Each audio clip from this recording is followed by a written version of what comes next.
Good evening to you all and welcome to Mr. Yum's Table Talk. It is so great to see so many of you here this afternoon, and it is such a pleasure for us all to be here on the Gold Coast kicking off our national series of industry events for 2023, where we tackle some of the industry's greatest challenges and hopefully uncover some of the opportunities for tomorrow. I'd like to begin by acknowledging the traditional owners of the land on which we meet today and pay respects to elders past and present. I'm Dan Stock, Senior Communications Manager for Mr. Yum, and it's really excited to be joined up here with three inspiring leaders who are all shaping the industry in their way, and they're going to help us unpick today's topic, constraints and creativity, how to thrive in uncertain times. To my right here, Strategic Projects Manager for the Kick-On Group, Gerard, the doyen of Australia's craft beer industry, CEO and co-founder of Burleigh Brewing, Peta, and ex-creative media strategist and now co-founder of Costa Tacos here in Palm Beach and now in Byron Bay, Nick Stanley. Please put your hands together and welcome our panellists.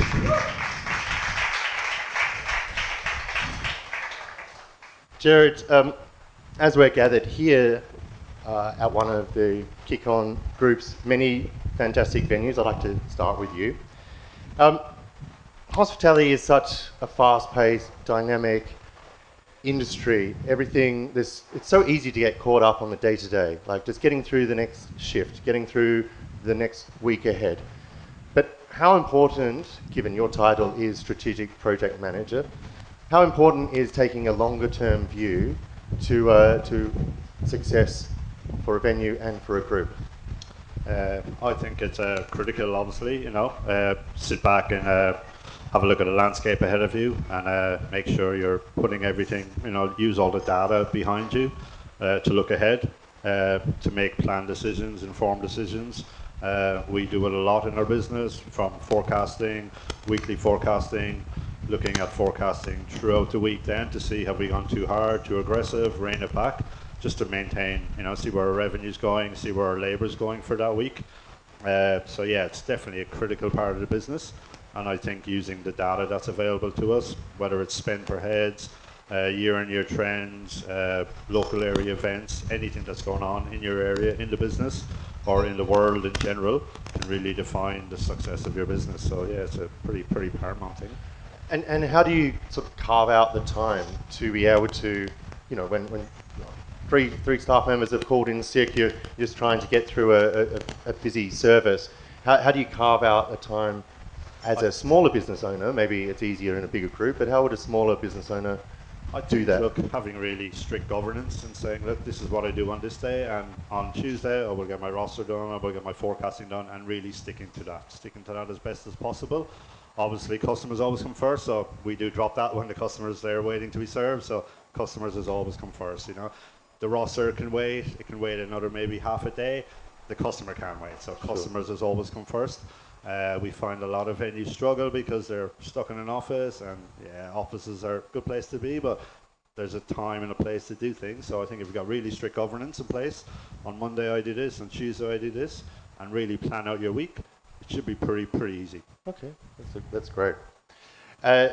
Peta, when you founded Burleigh Brewing in 2006, Australia's craft beer industry was in its infancy. Obviously, since then, it's been an extraordinary story of growth and interest in craft brewing. How has it been for you as a more established business? How do you tackle the challenges of a wildly competitive scene that it is now? I mean, obviously the challenges are different from trying to get people to try a new beer in 2006, but how has it been in this new environment in which you work? Yeah, it is a super interesting question. We often get asked, what's it like now that there's competition? Because I think for close to 10 years, we were still the only brewery on the Gold Coast. We kept kind of waiting for more friends. It's a bit lonely there for a long time. And honestly, in a big way, it was more competitive when we were on our own. Because, when we launched It's 17 years ago, which in some ways isn't really that long. But the term craft beer, especially here on the Gold Coast, many of you might have come from other cities where didn't necessarily have this experience. But 16 years ago on the Gold Coast, the term craft beer, no one really even knew what it meant. There was very much a sense of, we were kind of out there trying to tell this story. We're brewing beer right down the road. It's fresh. It's brewed a certain way. Da da da.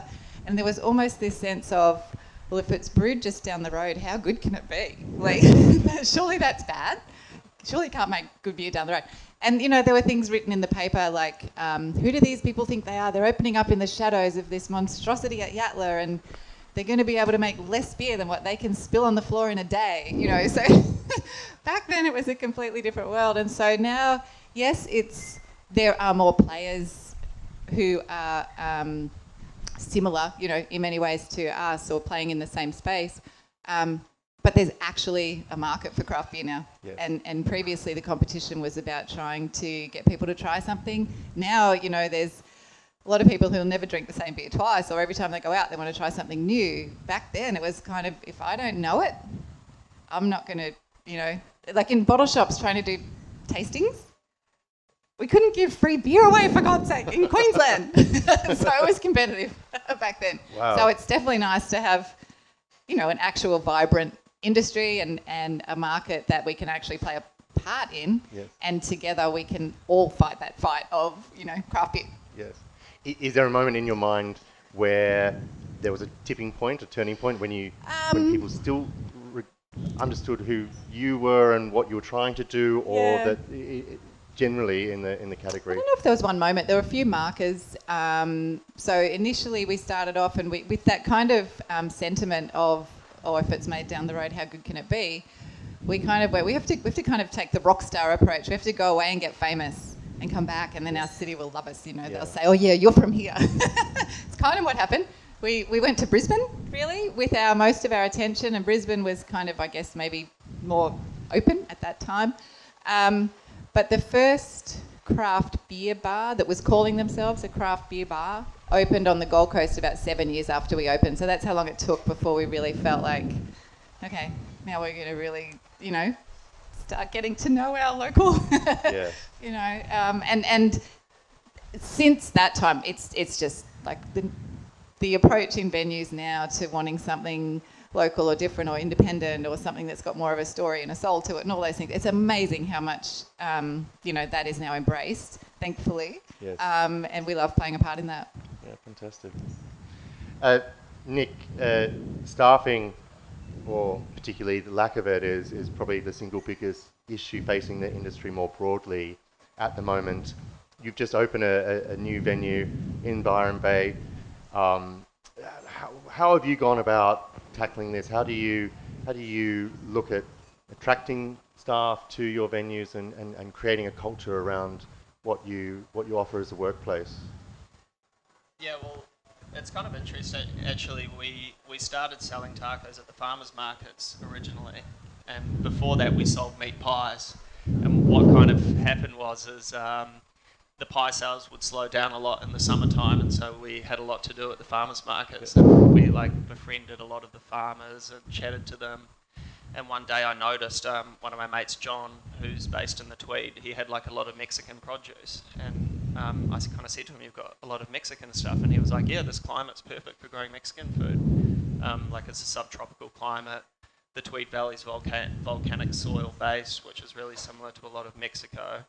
And so that was kind of the first idea that clicked it off and got the ball rolling. And what we did after that was try to find Mexican people to talk to them about the food and stuff. And so I was searching for a while, and I finally found out that the banana bread girl at Burleigh was Mexican. Yes. And so we were, right, cool. And we had a chat to her, and we learnt that a lot of them that moved to the Gold Coast live in a house in Broadbeach Waters with 6 or 8 bedrooms, and that's kind of like the landing pad, and then you go out and find your other flat and stuff like that. And so we had a few dinner parties with them, and I would ask them, I'd say, where's a good Mexican restaurant? Or if you would want to take someone on a date, like an Australian, and show them your culture, where would you take them? And they all said it doesn't exist in Australia. There's nowhere that we can feel proud of.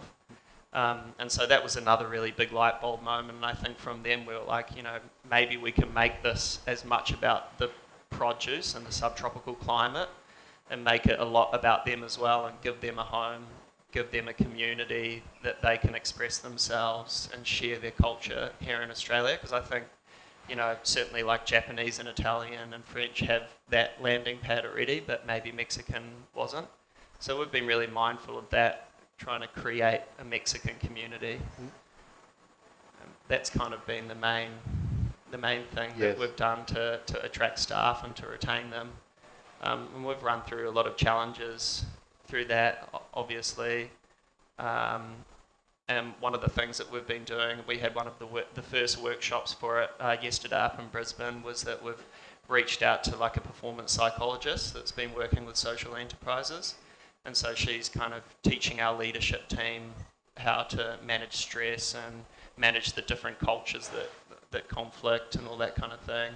And then also just on a personal level, try to reach out to the staff and understand what they want individually. You know, some of them really want to do well and grow in the industry, and some want to go on holiday every month and that kind of thing. And so it's actually about catering to them on a personal level as well. Yeah. Gerard, as a bigger group than Nick runs at the moment, offers, I guess, more opportunities for staff career progression. Have you seen that there is more interest in hospitality as a longer term career now than perhaps in the past? Definitely, yeah. I think a big thing, something that we do at Kick On is we've got this Kick On Academy, we call it. So we speak to our young staff, you know, when they join us and come on board, and see if they want to have a career in hospitality, and tell them the pathways to it. From you come in as a glassy and can work your way all the way up to a venue manager, and possibly from there to a pub partner, which is obviously a bit of skin in the game, and a big, you know, a really big something at the end of the day, I suppose, for them to see. Yeah, I'm not going to be here washing glasses, cleaning tables till 3 or 4 in the morning every Friday, Saturday night. If I put in the time and the energy, and I've got the right attitude and the right get-go, and, you know, the right values and behaviours that we exhibit, then those people are put in that traineeship, that program, and they're given the tools and the skills. We teach them the skills, and bring them through that journey from, you know, a glassy walking in the door. You could be a duty manager in a couple of years' time with a view to moving on through the company. Even chefs can go from, you know, chef de partie to a sous chef, head chef, and eventually become an executive chef. Because obviously, big thing for us at the moment is growth. We're in a bit of a growth phase, and to get there, we need to, you know, create more leaders. We use the term leaders as opposed to managers nowadays in our workplace, and we see the people as more leaders. They're leading teams rather than managing people. And we find, you know, using those terms, you get a lot more out of your staff. When they can see that I've got a leader leading me, I'm going to follow that person, as opposed to somebody barking orders at me, a manager saying, do this, do that. And yeah, that was a big thing we did just coming out of COVID, I suppose.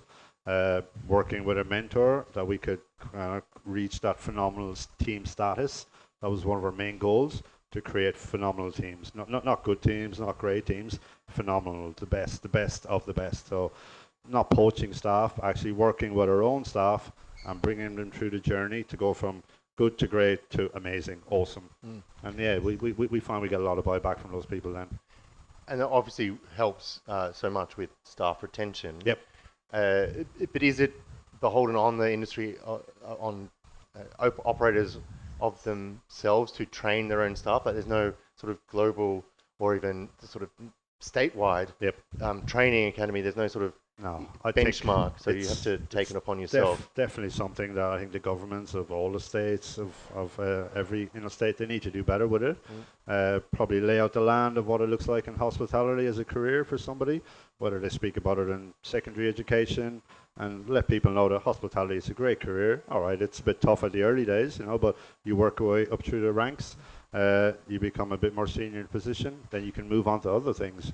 But to get there, you got to develop the people below you so you can take that next step. But I think definitely there needs to be more work in schools and probably governments, and just how they can sell it to the youth of today that this is a career, but to let them know what the career progression looks like, and let them know that 17-year-old kid's not going to be washing glasses for the rest of his life. Because some people think, this is me, this is me. It's like, but it's all about talking to them, having the conversations with them, letting them know what's available, and asking them, are they interested? If they're interested and they show signs of interest, then absolutely we're happy to work with them. Peter, so much that the business does is based around the Gold Coast, from the brand through everything. So much of what you do. How important is the idea of community to your business growth, and how does this idea of co-opetition, I don't know if people have heard of this term, but like competitive cooperation, so the smaller markets like working together, everyone's to a degree trying to attract people to their own business, but people working together on a greater good, which is like building up the Gold Coast, so you don't have to go to Brisbane to prove yourself to come back here. How does that look for your business, and what would you like it to see? What would you like it to look like? Yeah, look, one of the absolute kind of reasons for us being, and I suppose the core values that we're built on, is local first. So that relates to our choices in terms of supply chain and all kinds of things, but it also relates to we wanted to be as strong as we could be, as close to home first, before we tried to go further. And look, at the time it was tempting. There was a vibrant craft beer industry in Melbourne, and we could have gone, let's just try and flog some beer in Melbourne. That'll be an easier step. But actually we were like, no, we're here. The reason we're here, first and foremost, is for the Gold Coast. Like, we literally thought, we had a brewery in Hawaii, and we were, because my husband's from Hawaii, and we were kind of coming back on holidays, and we were looking around, and everywhere we went they had the same 3 beers on offer, and there was no kind of choice in anything. And we kind of thought, we have to go home and save the Gold Coast. Like, that's how we felt. We're coming home to save you guys. We're coming. And so that's kind of really was the fire.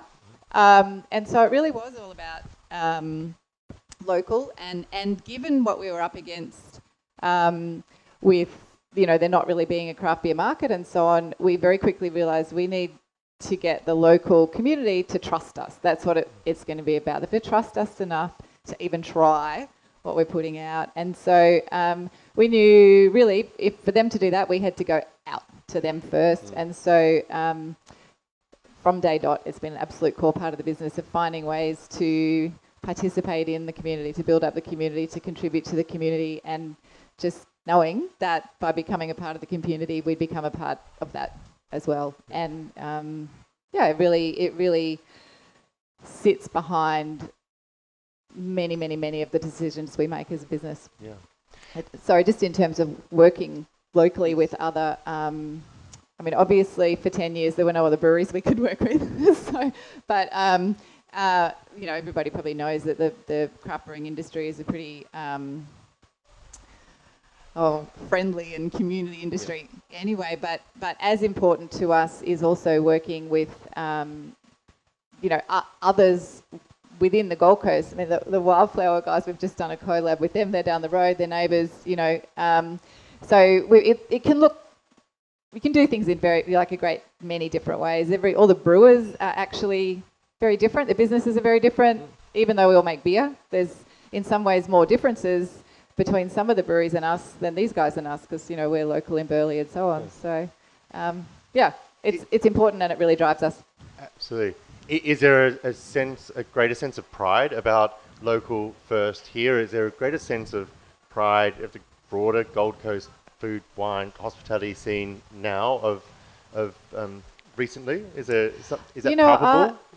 It's definitely palpable. I think it's always been there, and I think 17 years ago there just wasn't an avenue for bringing it out. It's always been like this underlying underbelly that's been there, as has the whole creative kind of industry that is so vibrant on the Gold Coast. And now I think by venues opening, different operators coming in and so on, and taking a whole different approach, they've just really provided this kind of opportunity for all of that to come out. And I think now, ironically, the Gold Coast does it better than many other places, which is super cool. Yeah, absolutely. Nick, you've just opened a new Costa Tacos in Byron Bay. I know it's just down the road, but very different food scene, very different perception that the broader Australian public has of Byron Bay compared with Palm Beach. How has that played out for you, and what are some of the things you could that you've seen that are different, that are the same, that you might bring back here? Yeah, well, we always wanted to open multiple locations, like after we got really busy here and we kind of started having to turn people down sometimes. Yeah.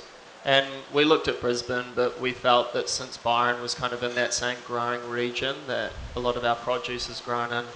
And most of our staff, and like myself, spend our time off down there anyway, you know, and we kind of enjoy it. So it seemed like a good pick for our brand.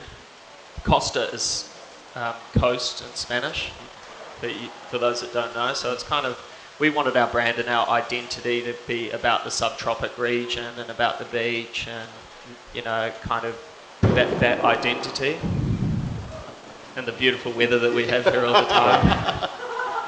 It has been pretty good actually for the last few weeks, hasn't it?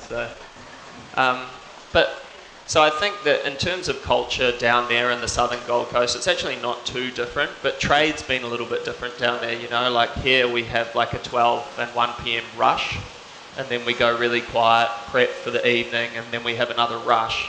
Whereas in Byron, it seems that it's more like a consistent turnover of people stopping off to have tacos or a margarita between the beach and somewhere else. And that's just been another new learning curve for us, you know.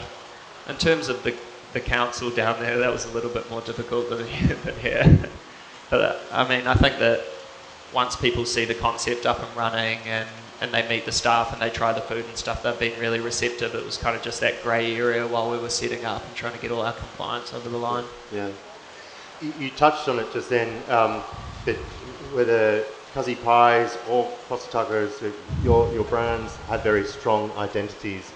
Yeah. How important is the idea of storytelling to building a brand more broadly? Like that's obviously what you have done with your brands, but how should people approach that if they're thinking of doing something themselves? Well, I mean, like I'm personally really passionate about it. I used to do it for my old job. I was kind of like what you would call a creative strategist or a creative director, and I've always really liked brands that are a little bit more conscious, you know, like I love Patagonia and what they've been doing, and I love this idea of conscious capitalism, like Whole Foods and that kind of thing. And so when we started Cuzzy Pies, which is the pie business, and Costa Taco, we really tried to make a point of really thinking about the why and trying to think of the insights that were the back end of the business. You know, why are we doing this? What problems are we trying to solve? What opportunities are we trying to take advantage of?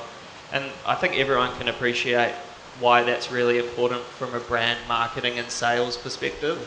But what we've learned that's been really interesting is how important that brand identity and the storytelling's been for us internally, and how important it's been for the staff to align with that, and our suppliers and our whole internal community. And I think that that's one of the reasons, you know, you need your community and your brand to kind of be merging and to be one. And that's a real positive key for retaining staff and attracting people. You know, like when we did an Instagram post saying we're hiring in Byron, and we had like 50 applications on the first day. And I kind of spoke to a few people and they were like, oh, that's really positive. You know, it means you're doing a good job. If you can attract talent like that, that's really positive. And so I think that the storytelling and the brand identity, everyone knows that it's super important for sales, but for your internal management, you can really use that to your advantage as well. And that's something that we're trying to build on a bit too. That's good. Yeah. Sounds like 50 applicants for a job. For a taco shop, yeah, but they're all leaving in March, so. Getting through this couple more months and yeah, cross that bridge. Yeah, we'll cross that bridge. Gerard, using new technology, being open to new ways of working has been pretty important to the group more broadly. How has that played out practically for you and the group, and do you have any advice for operators who are a bit unsure of like changing the way they work? Well, I think you're probably going to see this year technology, especially the AI, is going to be a huge factor in everyone's business. How it's going to work in the hospitality space, still who knows. But yeah, I reckon there's going to be a lot to get out of it. Probably one of the big things for us for technology, obviously Mr. Yum, partnering with Mr. Yum, moving to that QR code ordering. which the whole world is used to now, from scanning in to venues day in, day and night. So that's obviously a big piece. Obviously, in that technology, there's a lot of data in there as well, and it's how we use that data and what we do with it. It's really, really powerful, and it's the marketer's dream, I suppose. And what are we going to do with all this data? You know, from the Mr. Yum and capturing product sales and what the customer's buying and how you target market those people then. So, you know, here we've very strong cocktail sales here. So if we're going to ever do a margarita special, or well, obviously can't advertise a special with Queensland Lows, but if we're going to do Celebrate Margarita Day and we want to send out an EDM to people, we'll obviously select the people that like margaritas rather than sending them to people that drink Burleigh Blonde, maybe, in case they don't like a margarita. So yeah, really, really clever target marketing, just to make sure that message is going to the right person, and then getting that buy-in and that call to action from that data. But obviously in the last 12 months or so, obviously we put our people foremost at our business. You know, our people are the most important thing. I know we've always said staff are important, but now we value them even more so. So one of the things we do is a team engagement survey. So every week we'll send a random anonymous messaging to most of our staff where they will reply back and basically gauge, just give a rating of how they're currently going, how they're feeling, how everything's going at work. And that's probably one of the most important pieces of data we all review on a Monday morning from head office.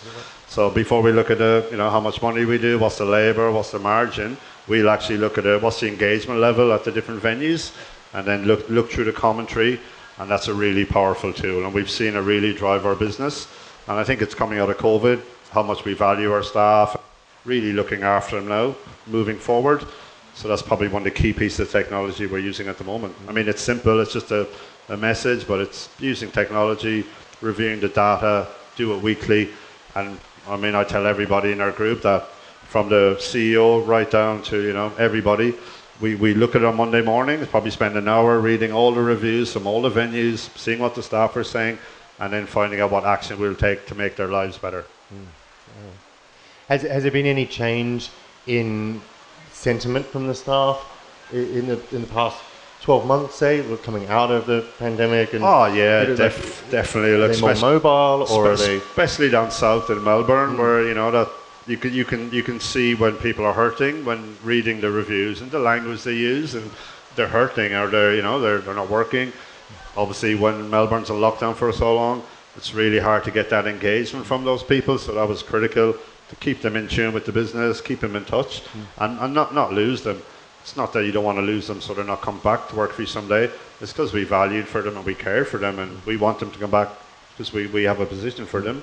But yeah, definitely some of the language and the tones, and you can read between the lines a lot, the way people speak, and just some of the adverbs they use describing how they're feeling. So it's a really powerful tool. That's really interesting. Really interesting. Peter, Nick touched on it. The power of storytelling. Obviously, the experiential aspect of food and drink is super powerful as well. How has bringing the tap room to life been important to the brand and the business? Look, it's a super important part, particularly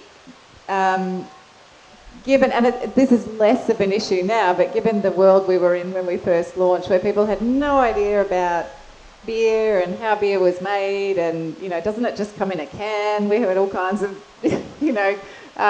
questions that made us realise people, like, how can we get people to appreciate what we do if they really have no understanding of it? And we didn't come, I must say, from a hospitality background. We came from a brewing background. So running a tap house was kind of completely foreign. So we ran it like brewers, where it was just all about talking about beer. Yeah. But when we moved the brewery in 2015, we were able to really build a better representation in the tap house of us and our brand. And so we see it very much as a way for people, or we hope, when people come to the tap house, they actually leave feeling like they feel more about what Burleigh Brewing is about. So it's a super important part. It will never be our primary reason for being. For us, it's a brand extension, I guess, and a way to bring we bring venues in to have sessions with the brewers to learn about our beer so they can talk to their customers about it and so on. So it's a really integral brand touch point for us. Yeah.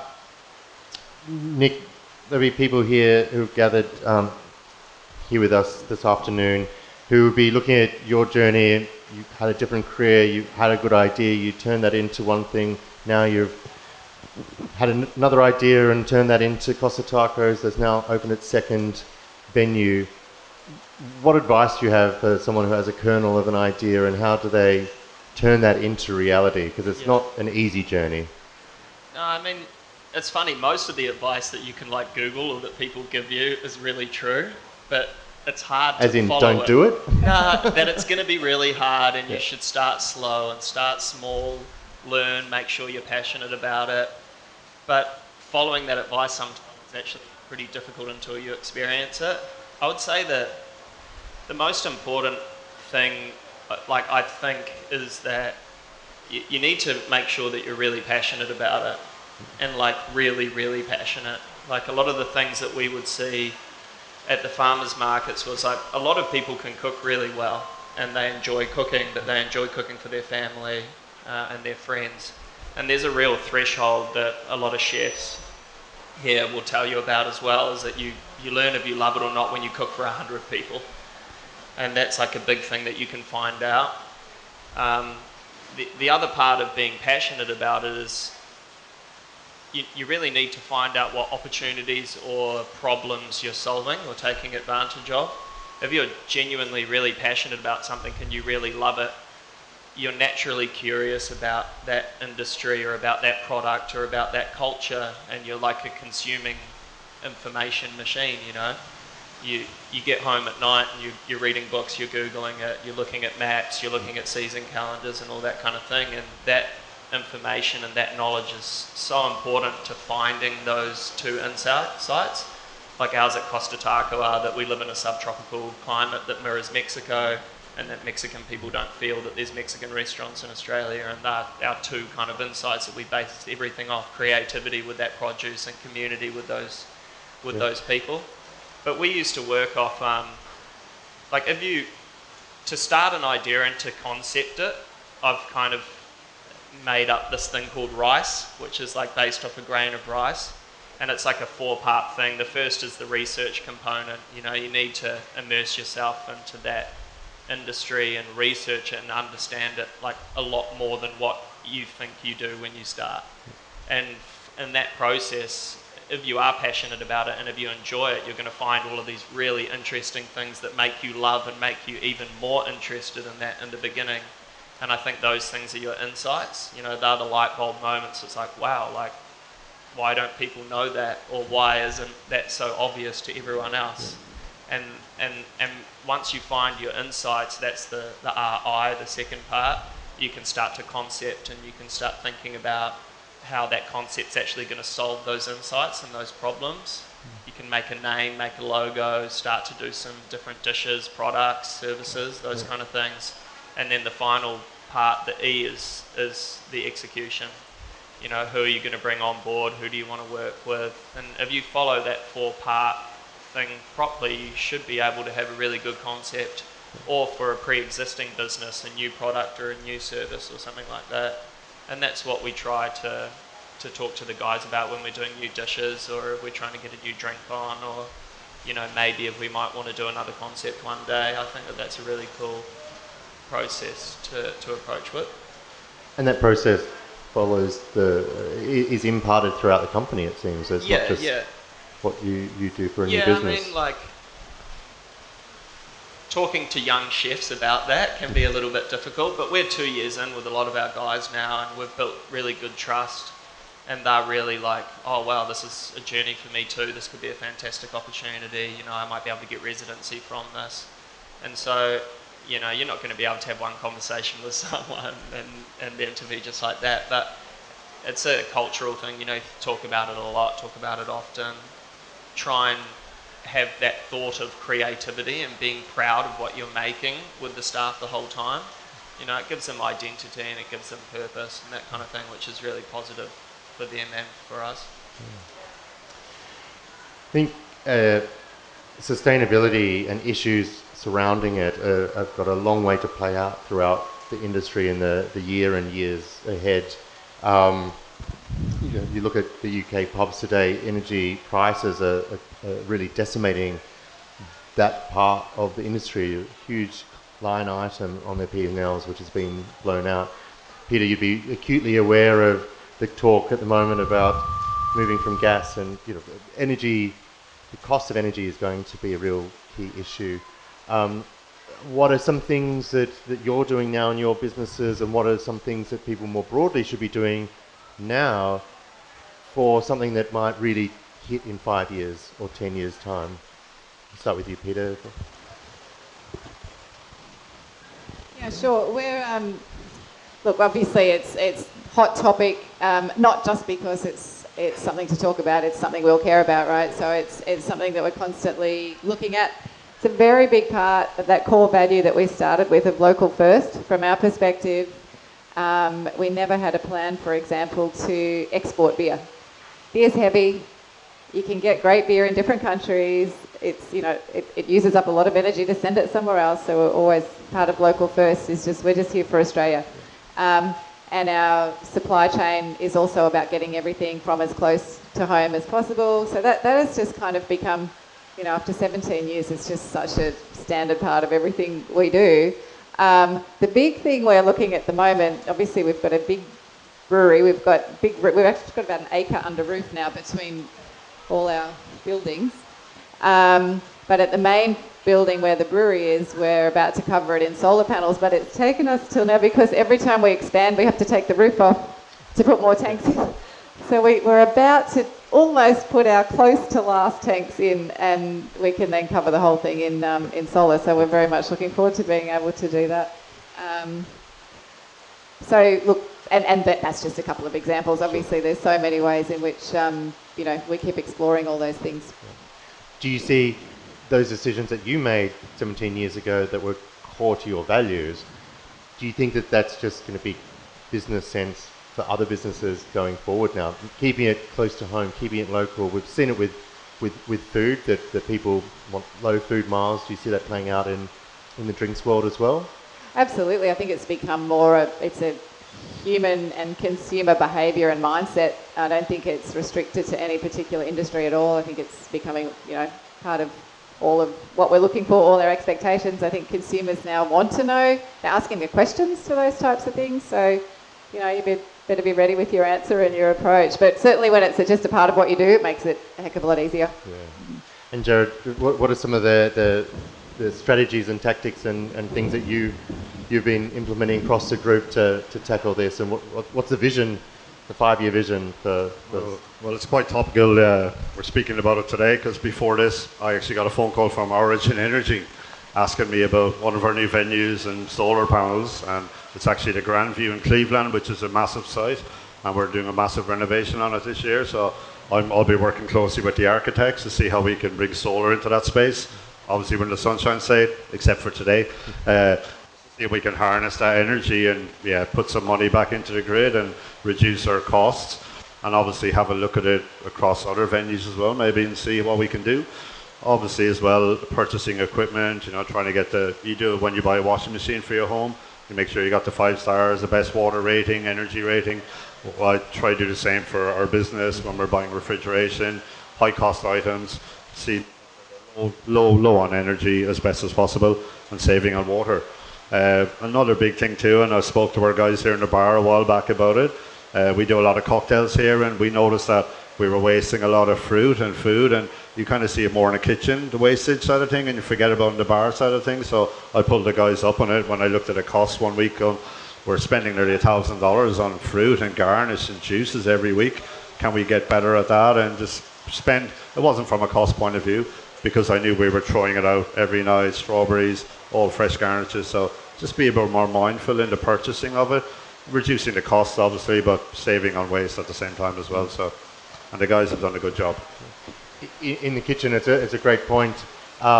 Is there any one thing you could share that's worked for you as a group to get the wastage down in the kitchen? Oh, look, I think it's just clever ordering, and you can get daily orders everywhere nowadays. You know, you get the supplier will deliver every day to you. So just order the night before and get it fresh the next day instead of buying 3 days worth, and then that's off, that's spoiled. So just being more mindful, and I think it comes down to weekly stock takes, weekly COGS, looking at COGS and seeing when they drop and why they drop, and if they drop, have we had a lot of wastage this week and why have we got wastage, and just asking the question about it and then do something about it.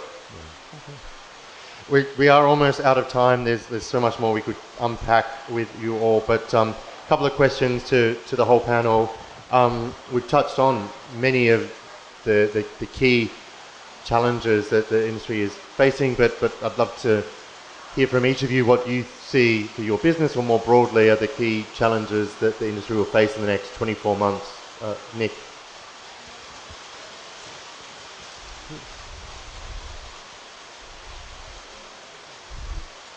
There's not just one, is there?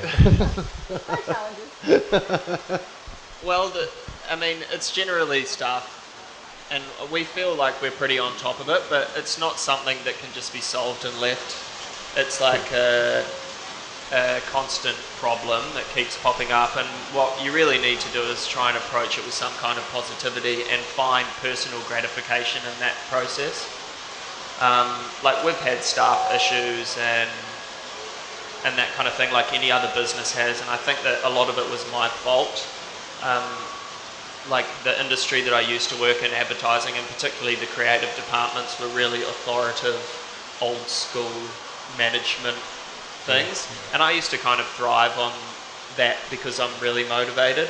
But when you have staff that their motivation is to like go to Byron on the weekend and like play the bongo on the beach and stuff like that, it's more difficult to manage them with that kind of process. And we had one situation with one of our chefs where we like nearly got into a physical confrontation, and it kind of made me think like, you're probably doing something wrong here. And I was really fortunate to split. One of my friends is like a coach manager at AFL. They're doing really cool things. I'm not sure if anyone's seen the work that they do with their coaches on like equality and positive environment and that kind of thing. And so I spoke to him about it, and he kind of talked to me about the shifts that are changing in management. You can look into the Golden State Warriors. They do a really good, but locally Australia do a great job. And what they suggested was actually just going to see a psychologist, which was a little bit of a daunting for me, and it's like, as a 32-year-old male, a bit hard to talk about, but it's been like the most positive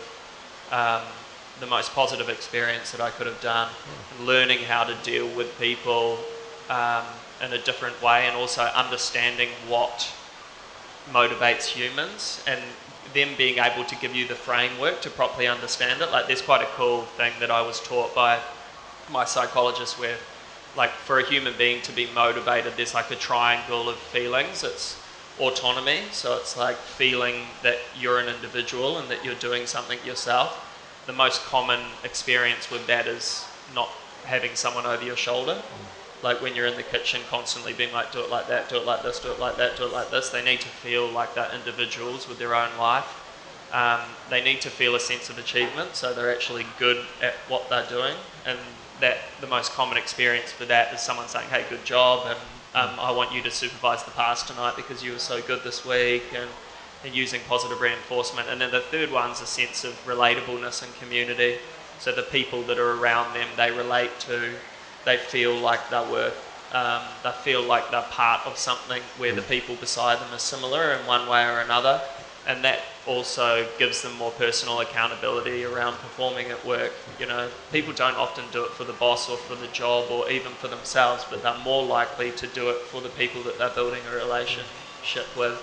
And so learning that kind of stuff for the staffing issues has been really positive, and it's just made me let go and be so much more chill and calm, which top down probably affected our culture in like a really positive way. So I think that that's something that I would suggest to any business owner that has staffing conflicts, is to speak to like a business psychologist or an employment psychologist around it, because there's a lot of really cool work that they're doing with that. Great advice, thank you. Peta, what? Yeah, challenges for the years ahead. look, obviously one, and kind of from the perspective that I come from is cost pressures for sure, because you absolutely can't just add a whole bunch of dollars to a carton of beer and expect people to keep buying it. That's one thing. People will tolerate petrol, they'll complain about it, but they'll buy it. But beer, don't you be touching my beer price. We get that. So that's obviously a challenge, but you know, we take on that challenge, and we're working super hard to kind of absorb what's coming at us. But I think that really, if the last couple of years have taught us anything, is that expect the unexpected. And so what challenges are coming? I don't know. I just know there'll be plenty. And so what we've also, I think, all got from the last couple of years is an attitude and a posture and an ability to deal with it when it comes, you know, and don't panic, and calm heads, and make decisions based on what matters to you, and get through it. I certainly feel very different in my mindset now compared with, you know, when the uncertainties of COVID first hit. Now I kind of feel like, yeah, you know, bring it on. We'll figure it out, and we'll figure it out together. And we proved that, you know, we could do that. And I think as a team now, we just know we can. Yeah. That's great. And Gerard, what's on your mind? Probably the same as everybody in this room, and the whole of hospitality in Australia at the moment is staff, obviously. For us, it's more kitchen staff, back of house. You know, we're finding that they're slim pickings more and more. You know, you put a seek ad out, you get small returns on it, and then the pool is smaller and smaller. I think the governments probably need to look at the skills list and try to, you know, help businesses sponsor people faster and quicker. Our guys went to Dubai in June last year. We hired 30 chefs from the Middle East. We've got one in the country. We're trying to sponsor them all, bring them all in here with their families. So far, we've got one in the country, just because of processing, red tape, usual stuff. So yeah, governments need to just kind of open their eyes up and see what the hospitality industry have been through, have a look at what the landscape is like, and just give a bit more support. Look after the traineeships, you know, try to get the whole skill base back up to where it was, get more backpackers in the country, and just get people in the country, and let us all have a real go, because hospitality is ready to go again. I think we're all ready, the country's ready, but yeah, we need the people in the business to help us deliver the goods, and create those amazing experiences for our customers who are ready and willing. So yeah, it's staffing. Absolutely. And you've led beautifully into my final question, which is what can governments at any level do to help you, and absolutely cutting that red tape to bring... Yep, absolutely, just cut the red tape, you know. I think they were really big down in Melbourne to really allow people to fast track when people are trying to do outdoor dining. They were really quick to resolve that, so surely they can, you know, flick a switch, just let these people in the country so they can work for us. Obviously up here in the Gold Coast, put it back on the map as a destination venue. That's not just Gold Coast, it's Australia as a whole, I suppose, because of the stigma around the world from what happened in Melbourne. You know, people are scared to come here. They were, I think, up until this year now, not knowing what's going to happen, how the government's going to react. But yeah, if they can just give everybody a break, look after the industry a bit more, let us get back on our feet, and let us really thrive in the next couple of years, and it will be really good. Yeah. Peter, what would you ask from government? To be honest, I'd probably ask for the same thing, to help venues, because if our venues are doing well, then we can help them. You know, we want to see them thriving, and we want to be part of that.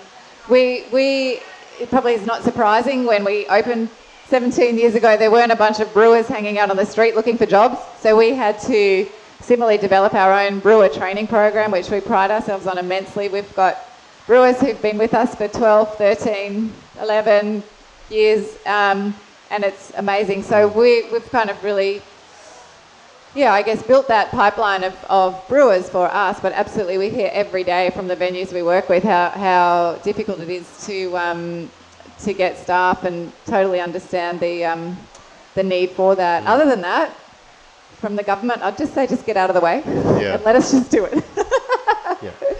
We don't need to. Thanks for trying to help, but some things are not helpful. But definitely with staff, need the help. Yeah, absolutely. And Nick, finally, what's on your wish list? Yeah, I mean those same problems affect us as well. I actually think that the government hasn't been doing that bad of a job with speeding up the visa processes and also letting current visa holders extend them and stuff through the back end of COVID. So they're doing an okay job with that. But in terms of Australia as a whole, like, you've got to remember that in the international tourist market, we're a business, and the business of Australia in that market doesn't have a great reputation at the moment. And so some kind of support with advertising at an international level will be cool. And outside of traditional television ads to the older markets as well, like, there's a really interesting thing that's happening in Byron Bay at the moment. There's so many Instagram girls down there because all the Australian ones go there. Yeah. And that's had a really good impact on our business down there. You know, they're great content creators. They're putting Byron Bay back on the map, back to their audiences and their markets and that kind of thing. So the government could get involved with something like that to build it up a little bit as well, and I think that could be positive. But yeah, I mean, like, I'm an entrepreneur, so at the end of the day, I'd just rather that they get out of the way. Yeah. Fantastic. It's been a brilliant discussion this afternoon. Amazing insights, lots of inspiration. Please put your hands together and help me to thank our panelists, Gerard, Peta and Nick.